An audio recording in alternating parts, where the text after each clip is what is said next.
Maayong hapon sa tanan. Once again, sa kita para padayon nga tuon sa pulong sa Ginoo. Pinaagi siyang written word nga anaa na isulat sa Bible. Ug karong gabi una ay or hapuna alas 6 sa hapon or sa gabi ang atong pagatun-an ay mahitungod sa atong Ginoong Kristo according sa atong Ginoong Dios through the human writer sa the Gospel of John ni John the Beloved. Sa John chapter 1 verses 1 to 5 muna atong talakayin karong gabi una. Gina-welcome ko ang tanan nga makatan-aw ni ini nga live video nga atong atun-an karong gabi una. Ang atong Ginoong Kristo ay sa atong Trinitarian or Christian Trinitarian Statement of Faith ay nagatuo gayud nga ang atong Ginoong Kristo ay Diyos nga nagpakatao. Gani sa isa sa among Statement of Faith sa simbahan, mao man kini ang deklarasyon. We believe in the deity of the Lord Jesus Christ, His resurrection and ascension to the right hand of God. Ng atong Ginoong Kristo, siya gyud ay Diyos pero nagkatawang tao. Makikita nato ni sa John chapter 1 verse 1, in the beginning was the Word and the Word was with God and the Word was God. Sa verse 14, ang word na yan ay ang atong Ginoong Kristo nagpakatao daw. Nakasama nila ni Apostle John. Hebrews chapter 1 verse 3, mabasa usab nato dito na after sa resurrection sa atong Ginoong Kristo, siya ay mi-ascend or misaka sa langit o nagalingkod sa gahom sa tuo sa Amahan. So, basahon ko lang ang John chapter 1 verse 1 sa Binisaya nga translation. Sa wala pa'y nabuhat bisan unsa, so before the creation, ang pulong diha na. Ang pulong uban sa Dios ug ang pulong Dios. Kung mulokso kita sa verse 14 ng John chapter 1, mao ni ang giingon, ug ang pulong nahimong tao ug mipuyo uban kanamo. So matud pa ni Apostle John, the writer of the Gospel of John, ang pulong daw ay nahimong tao or nagpakatao ug mipuyo uban kanila. Dahil ang si Apostle John, isa man sa mga apostol sa atong Ginoong Hesukristo. Ug padayon niya sa verse 14, puno sa grasya ug kamatuoran. Nakita namo ang iyang himaya, ang himaya nga iyang nadawat ingon nga bugtong anak sa Amahan, the only Son of God. Sa Hebrew chapter 1 verse 3 mo gingon sa written word of God. Naglarawan siya sa himaya sa Dios. Kinsa kining siya din si Jesus Christ. Naglarawan si Jesus Christ sa himaya sa Dios ug diha gayud kaniya ang kinaiya sa Dios. Siya mao'y nagkupot sa tibuok universo. Si Jesus Christ daw ang nagkupot sa tibuok universe. Pinaagi siya ang gamhanang pulong. Tapos niya hugasi ang mga tao sa ilang mga sala, milingkod siya sa tuo sa Dios dito sa langit. Sa tuo sa gahom sa atong Ginoong Dios dito sa langit. Seated in the right hand of God. In the right hand or the right power of God. Ang writer sa fourth gospel was ascribed to John the Beloved or Apostle John, isa sa 12 apostles of the Lord Jesus Christ. Sumao na ang human author dahil pakatandaan nato na ang written word of God nga nasa Biblia ay duha ang nature niya na ay divine author nga siya ang nag-direct, siya ang nag-supervise, siya ang nag-control sa human author. O ang human author sa the Gospel of John ay si John the Beloved, isa sa mga apostles sa atong Ginoong Hesukristo.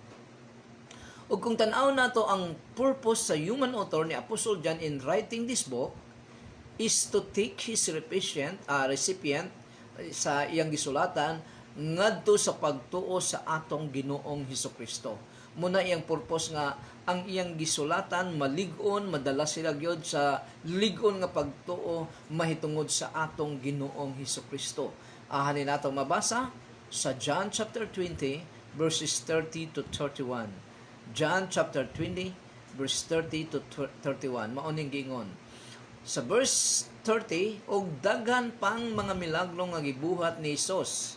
Sinaksihan sa iyang mga tinun-an nga wala nasulat ni ining basahona. So there are many miracles nga wala daw masulat ni ining libro sa The Gospel of John nga gibuhat ang atong Ginoong Hesukristo. Verse 31, apan gisulat kini aron kamumutuo nga si Jesus mao ang Mesiyas, ang anak sa Dios. So ang purpose niya para ang iyang gisulatan lakip na karon ang mga Kristohanon o dili Kristohanon nga matudluan sa mga Kristohanon, mutuo sila nga si Jesus Christ mao ang anak sa Dios, the Son of the living God. Og pinaagi sa maong pagtuo, makabaton kamo og kinabuhi diha sa iyang ngalan.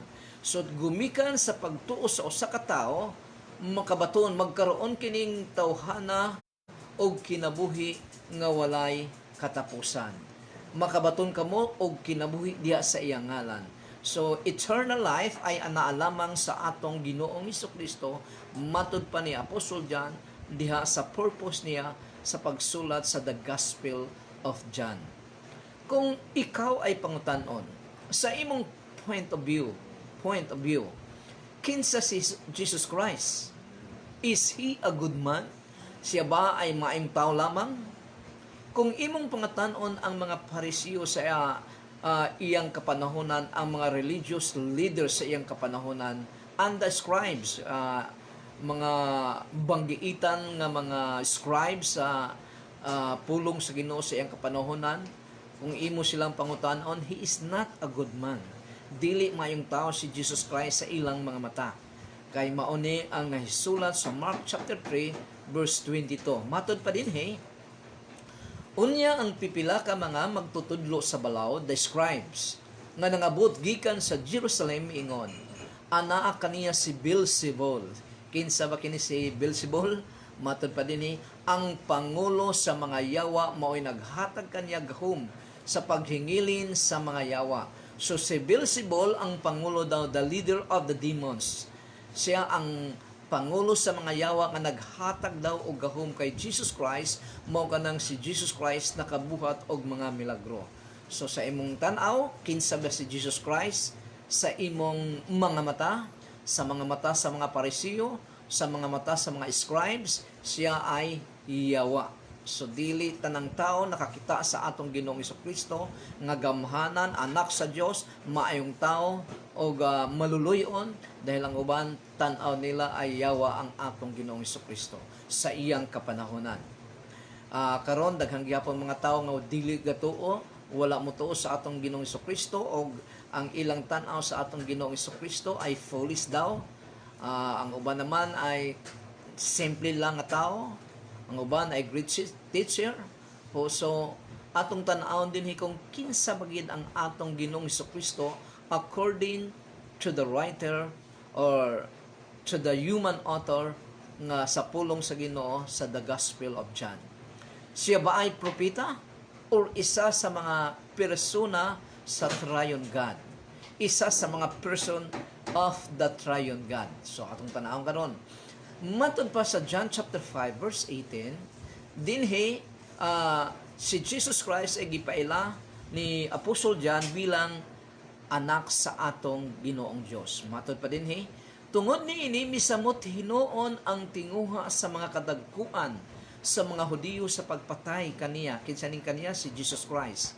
Kini dili lamang tungod kay gilapas niya ang balaod sa adlaw igpapahulay. Gilapas daw ni Jesus Christ ang adlaw nga ipagpapahulay nga gihatag sa atong Ginoong Dios, kung dili miingon pagayud siya nga ang Dios iyang amahan, og sa ingon ini gipakasama niya ang iyang kaugalingon sa Dios. So tungod kay giklaim niya nga siya ay Son of God, matod pa dinhi ni Apostle John, guided by the Holy Spirit or controlled by the Holy Spirit, gipakasama ni Jesus Christ ang iyang kaugalingon nga Dios. So, the Gospel of John, pag gamiton mo ang Son of God, si Apostle John ang mga word dinhi, deklarasyon sa atong Ginoong Kristo nga Son of God ay deklarasyon kana sa iyang pagka-Dios. Ang mga Kristohanon dinhi or iyang tagasunod wala i-apply kining Son of God, kung dili ang i-apply dinhi ay iyang mga disciple, iyang mga tinun-an lamang, dili Son of God. The only Son of God ay si Jesus Christ. Kita ang mga Kristohanon, adopted lamang kita as son and children of God tungod sa atong pagtuo sa atong Ginoong Hesukristo. Ang Mark chapter 14 verses 62 to 64 ang nag-ingon that Jesus Christ is the Son of Man. Dili lamang Son of God, dinhi usab siya ang iyang dalang title dinhi gihatag ni Marcos sa kay Jesus Christ, the human writer of the Gospel of Mark. Matod pa niya nga si Jesus Christ is the Son of Man. Matod pa sa verse 62, and Jesus said, I am, and you will see. And Jesus said, I am, and you will see the Son of Man seated at the right hand of power and coming with the clouds of heaven. So ang anak sa tao daw ay nagalingkod sa tuo, sa gahom, o moabot siya riding with the clouds of heaven. So makita usab kini nato sa Daniel chapter 7 kung ako masayo, o basta naa sa the book of Daniel, og matod pa sa verse 63, o gigisi sa pangulong pari ang iyang kaugalingong bisti og mingon, wala na kita makinahanglan og dugang pang mga saksi batok kaniya.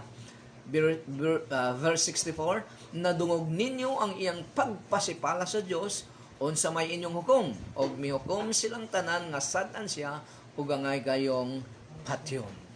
So ang Son of Man ay nagdeklara usab kini sa atong Ginoong Dios nga mubalik nining kalibutan na riding in the clouds. Mo nang ang high priest nga nakasabot sa declaration o sa claim ng atong Ginoong Kristo, gigisi niya ang iyang sinina dahil pagpasipala daw kini sa atong Ginoong Dios nga gideklara ni Jesus Christ ang iyang kaugalingon as the Son of Man riding in the clouds nga mobalik nining kalibutan. Kinsa ba si Jesus Christ according to the written word of God or according to the Gospel of John? Sa John chapter 1 verse 1 makita nato dinhi nga si Jesucristo is before the existence. Siya ang sinugdanan. Wala pa ang sinugdanan, anaan na siya. Ibig sabihin, ang sinugdanan ay nagikan sa atong Ginoong Jesucristo.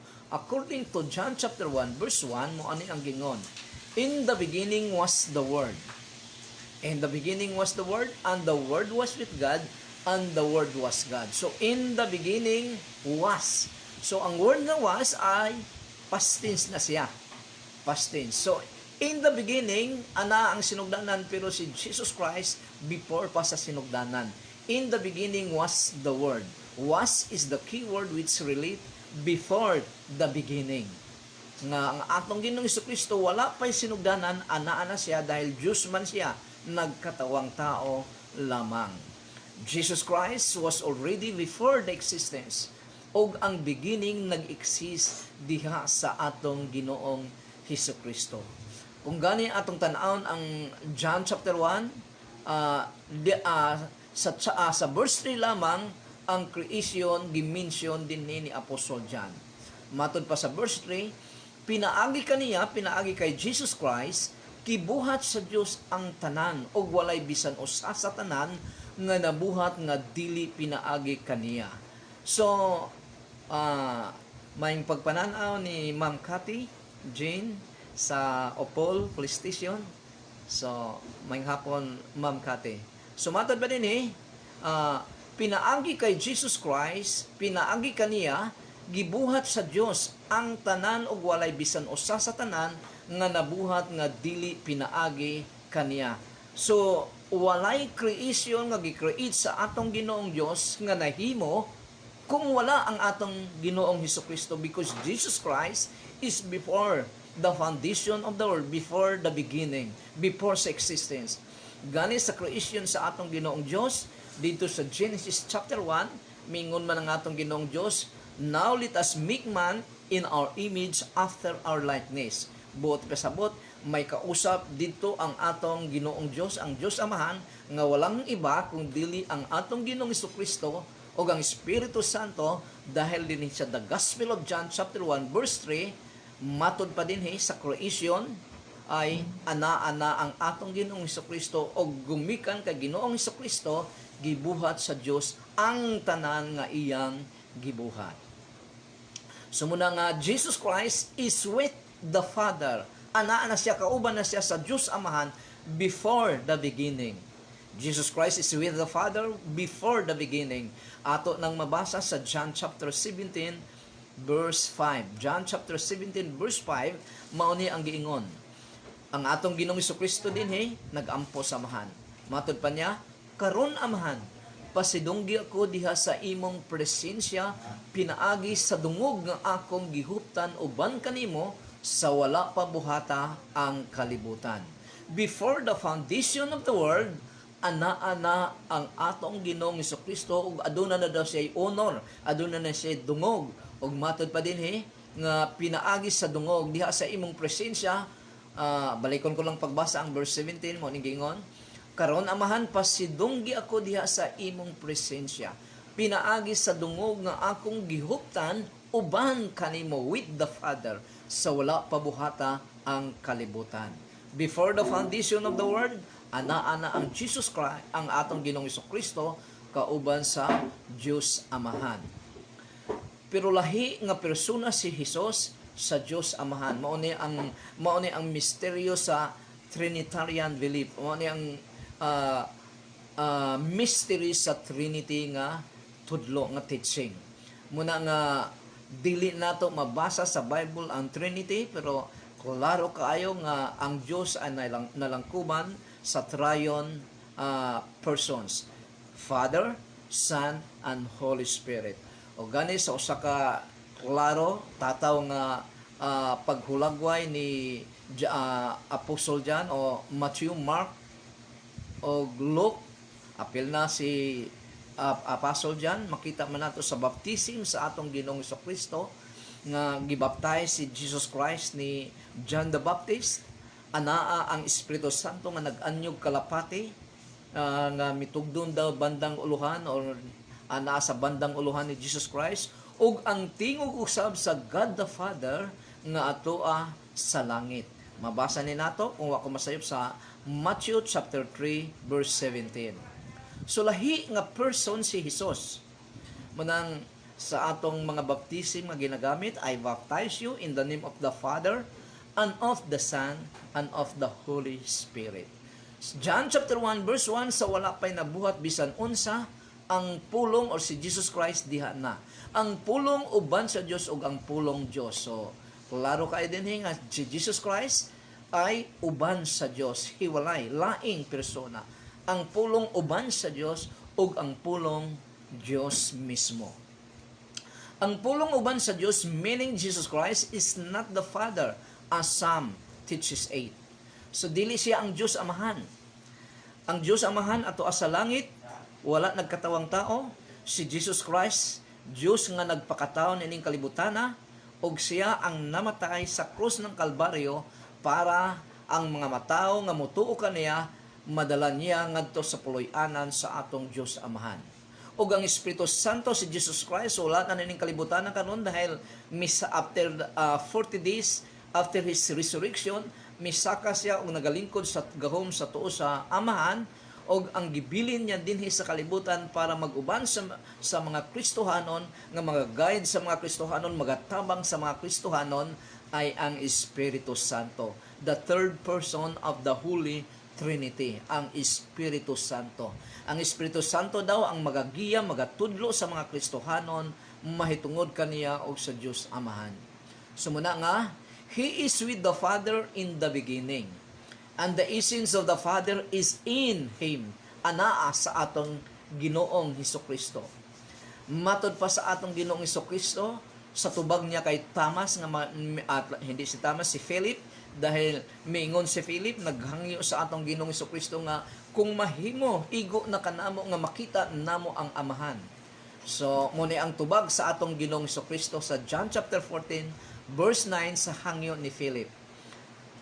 Si Jesus mitubag, dugay na akong nakig-uban kaninyong tanan ug wala kapag gihapon makaila kanako, Filipi.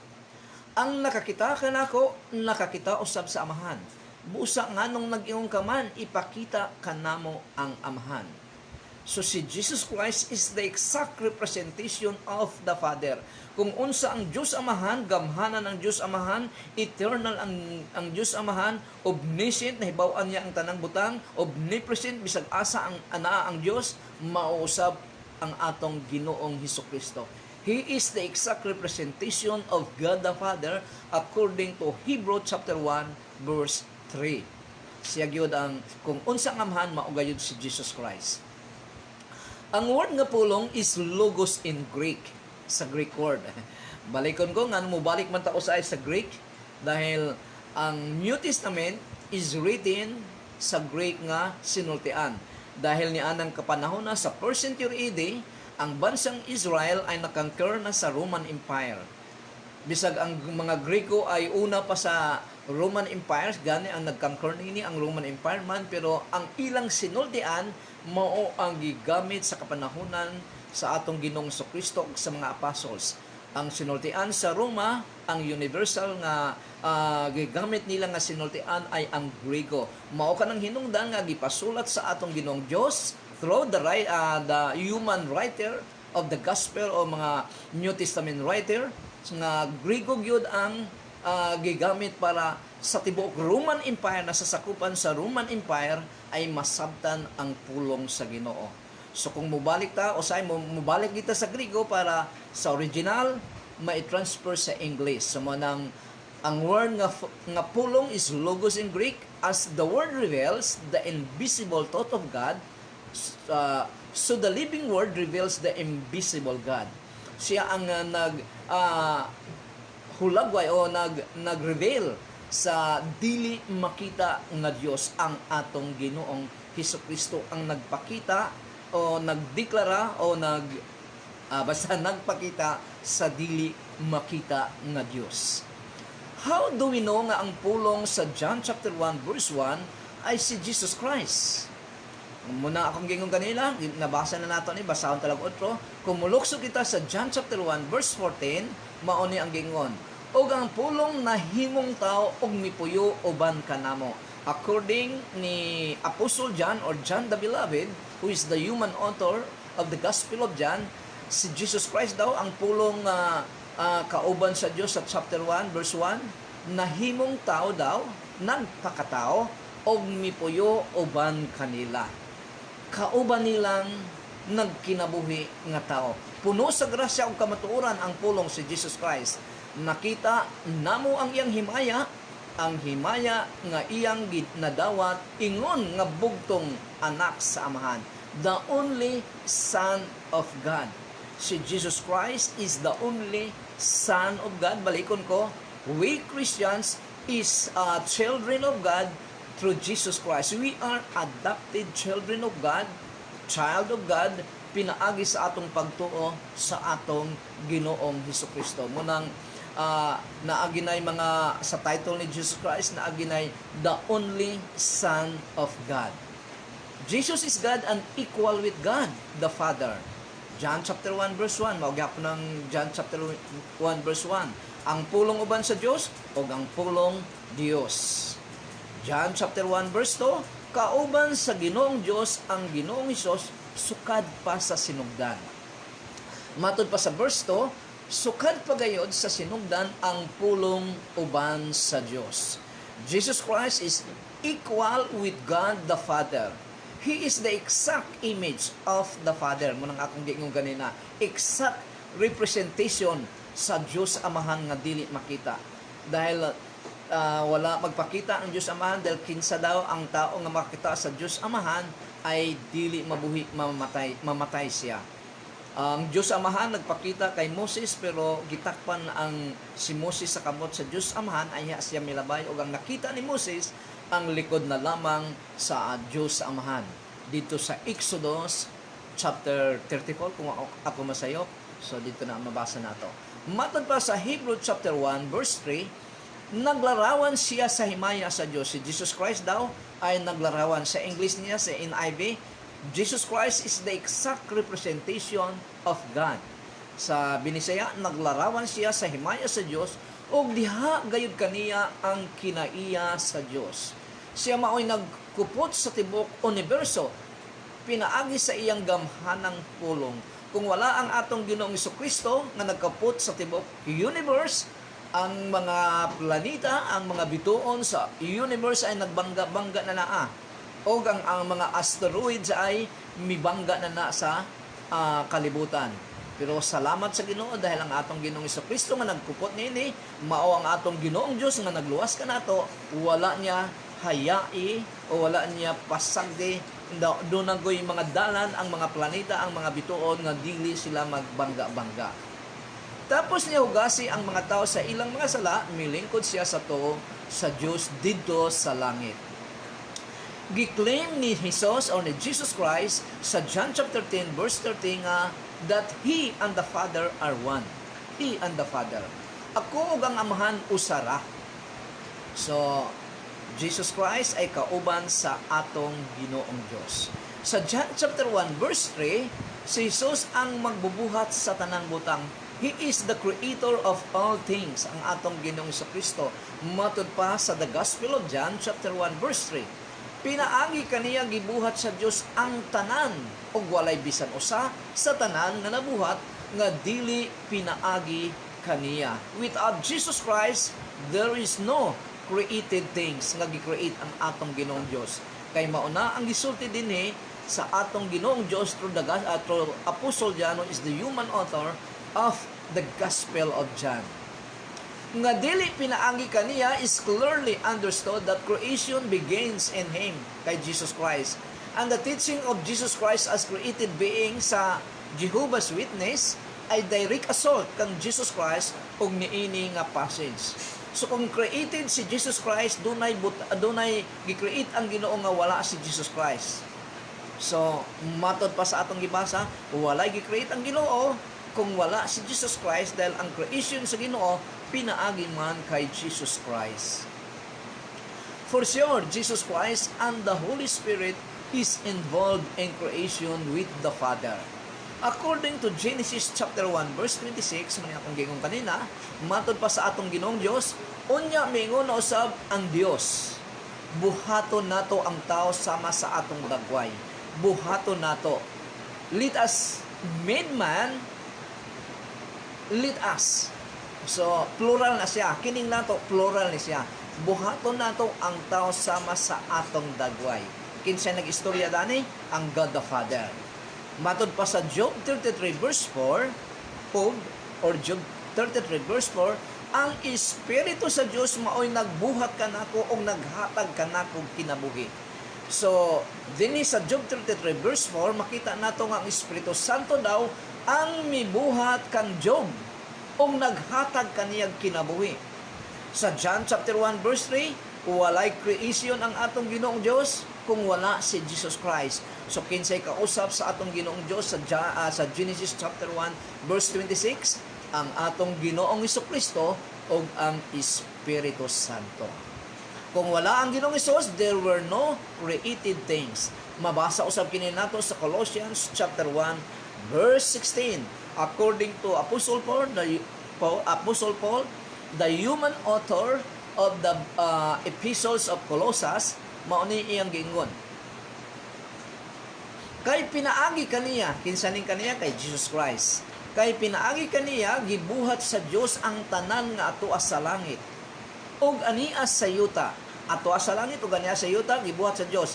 Makita o dili makita, bisag ang hangin nga dili makita, gibuhat sa Dios, pinaagi kay Jesus Christ. Mga gahom nga espirituhanon, mga pamunuan, mga hari og ang tanan nga nagmando, gibuhat sa Dios ang tanan, pinaagi kay Jesus Christ og alang kan Jesus Christ. Gibuhat sa Dios ang tanan, pinaagi kaniya og alang kaniya. So mone ang object sa pagtuo sa mga Kristohanon ang atong Ginoong Hesukristo gyud. Gani Ang atong Ginoong Dios wala man niya, dili man siya mismo ang naghatag og kinabuhing dayon ngadto sa mga Kristohanon, kung dili ang atong Ginoong Hesukristo. Anaa daw ang kinabuhing dayon sa atong Ginoong Hesukristo og ihatag kini sa atong Ginoong Hesukristo sigon sa kanyang gustong hatagan according to 1 John chapter 5 verses 11 to 12. So, si Jesus Christ ang nagbuhat, pinaagi kanya gibuhat sa Dios ang tanang butang nga nabuhat. John chapter 1 verse 4 matod pa dinhi si Jesus sa John chapter 1 verse 4 dinhi gipakita nga si Jesus ang gigikanan sa kinabuhi. Matod pa dinhi diha sa pulong, diha kay Jesus Christ ang kinabuhi ug ang maong kinabuhi mao ang kahayag sa mga tao. So ang source sa kinabuhi ang atong Ginoong Kristo diha sa pulong ang kinabuhi ug ang maong kinabuhi mao ang kahayag sa mga tao. Kung paano ang Diyos Amahan was the source of life, mausab ang atong Ginoong Hesus. Sa John chapter 11 verse 25, katong gibanhaw niya si Lazarus, muni ang deklarasyon sa igsuon ni Lazarus nga si Maria. Og si Jesus, John chapter 11 verse 25. Og si Jesus mingon kaniya, ako mao ang pagkabanhaw ug ang kinabuhi. Kinsa iyang giingnan dinhi ang igsuon ni Lazarus nga mao si Maria. Maria and Martha. O, agi si Martha. Mo'y giingnan na ang igsuon ni Lazaro.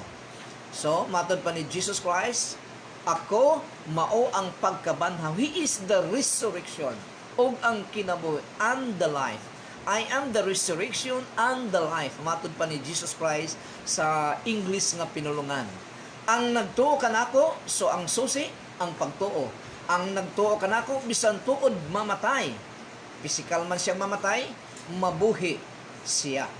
So, bisan tuod siya mamatay, physically, mabuhi siya kay tagaan siya kinabuhing dayon sa atong Ginoong Hesukristo, nga nung makahatag manini ang atong Ginoong Hesukristo, because He is the source of life and resurrection.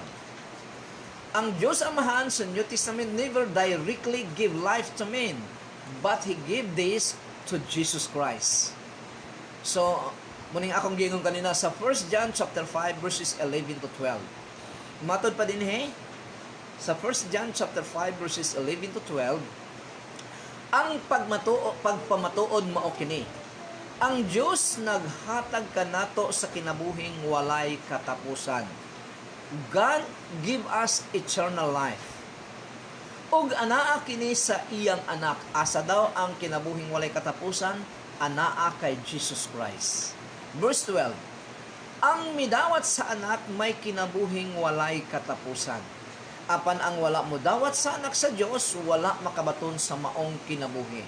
So klaro kayo ang verse 12 nga kung si Jesus Christ gidawat sa usa ka tawo bilang Savior, bilang busing sa iyang kinabuhi nga si Jesus Christ na ang mutimon magbuot sa iyang kinabuhi, makabaton siya og kinabuhing walay katapusan. Apan ang wala mo dawat sa anak sa Dios, wala makabaton sa maong kinabuhi. Klaro kayo. Ang wala mo dawat, walay kinabuhi, walay kinabuhing dayon.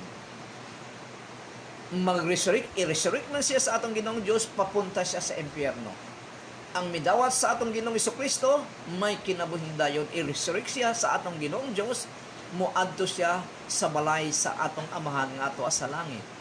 Sumuna nga, klaro kayo din ang midawat sa anak, may kinabuhing walay katapusan. Na panang wala mo dawat sa anak sa Diyos, wala makabaton sa maong kinabuhi.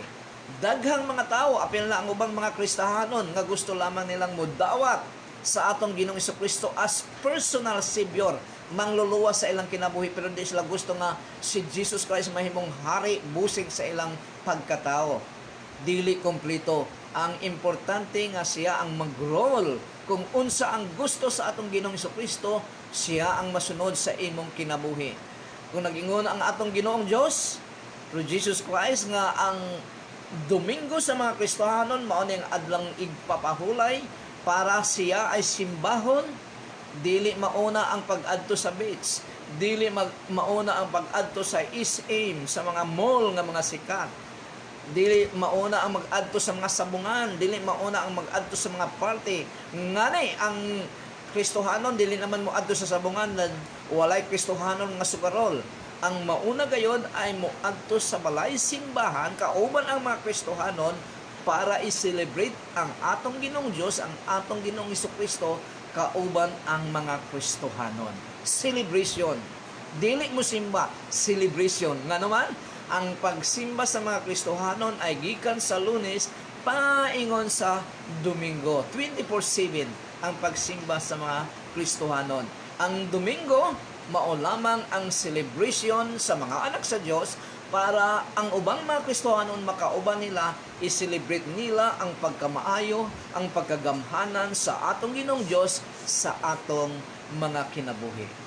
So mauna, unsay susi ang nagatuo kay Jesus Christ magkaroon ng kinabuhing dayon dahil ang atong Ginoong Kristo iya mang pagadawaton as Savior, as busing or hari sa iyang kasing-kasing sa iyang pagkatao. O si Jesus Christ na dayon ang masunod sa iyang pagkatao adlaw-adlaw, oras-oras sa iyang kinabuhi. John chapter 1 verse 4, Jesus is the guide of man. Diha sa pulong ang kinabuhi o ang maong kinabuhi mao ang kahayag sa mga tao. As the Father's word mao ang suga o kahayag sa Old Testament, mausab si Jesus Christ sa New Testament. Matud pa sa Psalms 119:105 mao ni ang giingon sa pulong sa Ginoo. Ang imong pulong mao'y suga nga magtultol kanako o magtultol kanako og maoy kahayag sa akong agianan. So matod pa ni King David, kung wala ako masayop sa writer sa 119:105, ang pulong daw sa Ginoo mao ang suga. Your word is the lamp unto my feet and the light unto my path.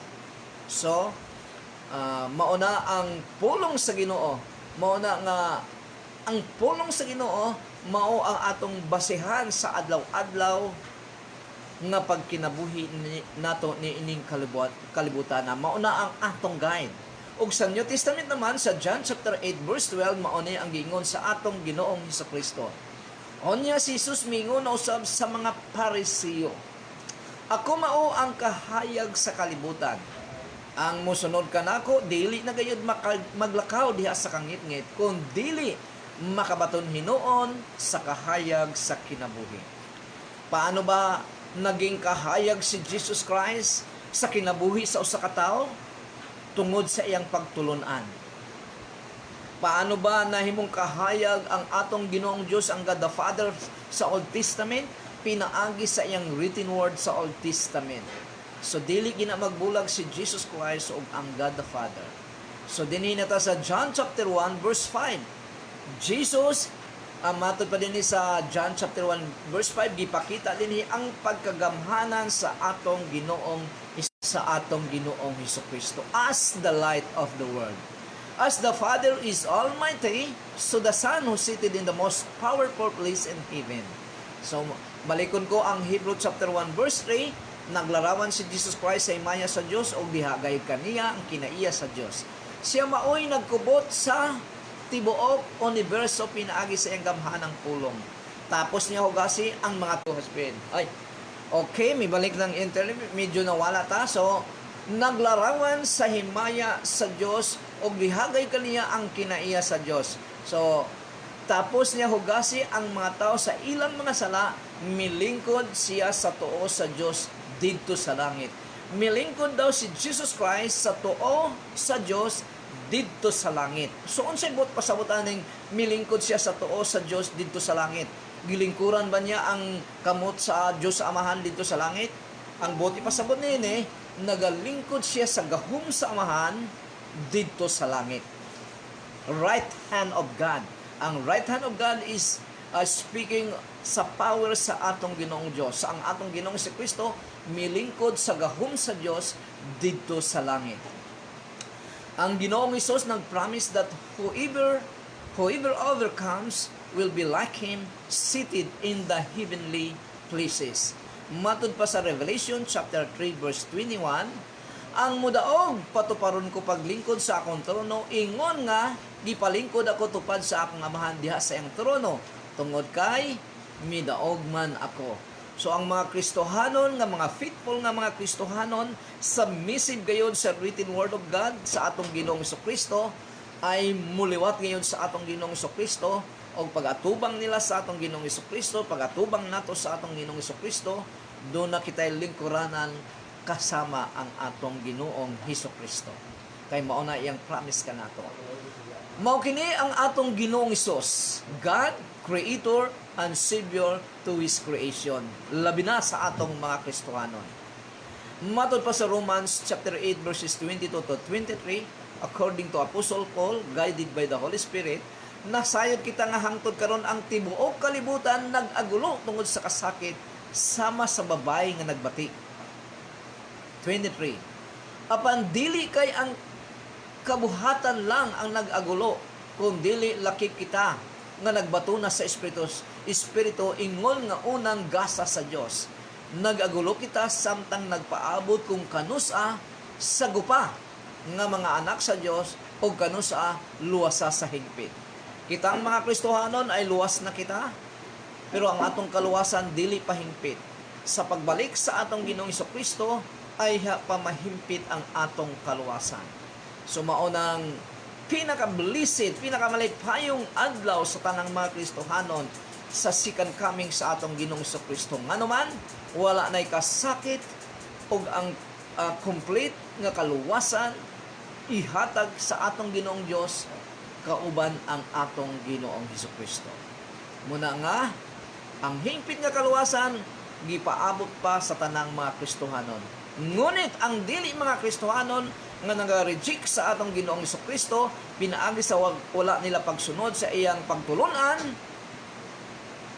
punishment, condemnation ang dawaton nila. Nga naman, gireject nila ang atong Ginoong Kristo. Wala mo puyo sa ilang kinabuhi, sa ilang pagkatao ang atong Ginoong Kristo. Ang kinaroonan ng ng anak ng Diyos ay mayroong buhay na walang hanggan. Ngunit wala nito ang wala puy sa atong Ginoong Kristo. Ang tanang mga anak sa Diyos dunay pag-antos, pero gidlasig kitang tanan sa Ginoong Hesus nga magmadasigon sama kaniya. Kaya nalampasanan niya kanang mga pag-antos, o grabe pa ang iyang mga pag-antos. Matod pa sa John chapter 16 verses 32 to 33, ang panahon mo abot og karon mauna nga magkatibulaag kamong tanan. Matod pa niya sa iyang mga disciples, mamauli kamo sa inyo og inyo akong biyaan. Speaking dito sa krus ng Kalbaryo, apan dili ako mag-inusara kay ang amahan maguban man kanako. Verse 33, gisulti ko kini kaninyo aron makabaton kamo kalinaw pinaagi sa inyong pagkahiusa kanako. United in the Lord Jesus Christ. Pantuson kamo sa kalibutan, nganuman ang kalibutan wala mo ila sa atong Ginoong Kristo. Pantuson kamo sa kalibutan apan ayaw kahadlok kay nabuntog ko na ang kalibutan. This is speaking more on the tribulation period nga umaabot. Nga ang mga tao nga nag-reject sa atong Ginoong Kristo, mao ang mag-persecute sa mga Kristohanon, mao ang magpaantos sa mga Kristohanon. Klaro kayo ni. So kung ang rapture before the tribulation, dili na mag-antos ang mga Kristohanon. Matod pa sa atong Ginoong Kristo ni nga verse, paantuson kamo sa kalibutan apan ayaw kahadlok kay nabuntog ko na ang kalibutan. This is speaking sa tanang mga Kristohanon, universal Christian nga matinud-anon sa atong Ginoong Kristo. Paantuson gyud ang dili Kristohanon sa mga paantuson gyud ang mga Kristohanon sa dili mga Kristohanon. Kay matod pa sa Genesis chapter 3 verse 10, mag-away ang kaliwat ni Satanas ug ang kaliwat ni Eva nga mga katawhan sa atong Ginoong Dios. Matod pa sa usa ka writer, Jesus' life was a storm of controversy. Bagyo daw sa controversy ang kinabuhi ni Jesus Christ. The apostles, like the prophets before them, could hardly go a day without controversy. To avoid controversy is to avoid Christ. We can have peace but it is a servile and carnal peace, where truth is lean in the secure. Mo nang hinungdan nga bisag tuwa na siya sa langit karon, nagalingkod sa to sa amahan, anaa ang Espiritu Santo nga nagauban sa mga Kristohanon. So kinsa ang atong Ginoong Jesucristo according to Apostle John in John chapter 1 verses 1 to 5, Jesus Christ is before the beginning. Jesus Christ is God, kauban sa Dios. Jesus Christ is the source of life. Jesus Christ and His Word. Siya ang atong Ginoong Jesucristo ay dili gayud mo biya kanato. So grabe kaduha na mawala ang internet tungod sa ulan-ulan siguro. Busa dinhi na kita magtapos. Jesus Christ matod pa niya, never will I leave you, never will I forsake you. So may gabi sa tanan, bisan tuod og nagkawala-wala ang video, buhat sa yawa for connection, pero padayon gihapon ang pag-uban kanato sa atong Ginoong Dios. So sa tanan nga nagatanaw niining live video, ang Ginoo naway manalangin kaninyon tanan according to your needs and according to your faithfulness sa atong Ginoong Dios. Mag-ampo kita. Among Amahan, sa pangalan ni Jesus, salamat kay Ginoo sa katatapos na mong pagtuon sa imong pulong, O Lord God, sa tanan nga magatan-aw ni ini nga video, live video, ay ako nagaampo o makatan-aw pa, ako magaampo na mabuksan ang inyong kasing-kasing, buksan nawa sa Espiritu Santo ang inyong spiritual eyes, spiritual understanding, that you may grasp the Word of God, na i-reveal sa inyo ang pulong sa Ginoo nga klaro gayon tungod sa tandog sa Espiritu Santo, ug makita ninyo ang kapatsada sa atong Ginoong Jesucristo ug sa iyang good news. Panalanginan kamong tanan sa atong Ginoong Dios, labi na gyud sa nakakahadlok na sakit sa COVID-19. Ang atong Ginoong Dios lamang ang makahatag kanato og total protection bisag unsa nato pag-amping nga dili matakbuyan sa sakit ng COVID-19 dahil wala nato makita ang virus. Dili kompleto ang atong pag-amping. Ang atong Ginoong Dios lamang, ang atong Ginoong Jesucristo nga nakakita ni ining viruses ng COVID-19 mao ang makahatag kanato og complete nga protection pinaagi sa pagtabon niya sa iyang proteksyon sa matag usa kanato labi na gyud sa tanang mga Kristohanon. May the Lord bless you and keep you. May the Lord make His face shine upon you and be gracious to you. May the Lord lift up His countenance upon you and give you peace. Og ang tanang mga anak sa Dios magaingong Amen and Amen. Maing pagpananaw ni Pastor Dave Habagat Kadalan, si ni Melaine Villasika Makahilos, akong igagaw kay pares mi kapelido bisag wa pay misukad nagkita. So mayong pagpananaw kaninyong tanan. God bless you all.